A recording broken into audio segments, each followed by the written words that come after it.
Ang mali, kasi halatang halata na magkakakilala na talaga sila. Di ba? Sinalubong pala siya ng staff ni Senator Marcoleta, dinala sa opisina niya, nag-stay for a while, tapos nanood ng hearing doon sa gallery hanggang sa tinawag siya 10:27 I think.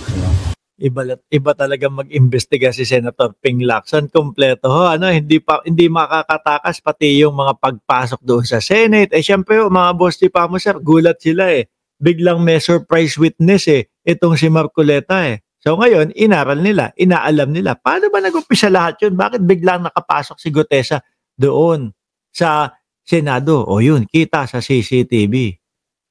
Di po ba? Alam niyo po, mga bossing, yung si Mike Defensor, no? Si Mike Defensor na sinasabi na kinausap kasi ako ni Gutesa No? Gusto daw makipag-coordinate kay Marcoleta. Parang yun lang. Yung tipo bang si Defensor is, wala, sige, pag-connecting ko kayo, okay na. Pag nag-connect kayo, ayos na. Labas na ako dyan. Pero hindi.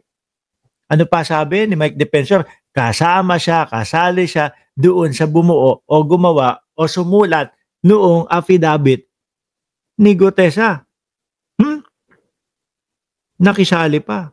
At kung makikita nyo, mapapansin nyo yung mga interview nitong si Mike Defensor, alam niya lahat ang galawan, alam niya lahat ang kilusan Pati nga ho, yung sinasabi niyang kasinungalingan daw ho, sabi ng Marine, na itinatago ng Marine si Gutesa.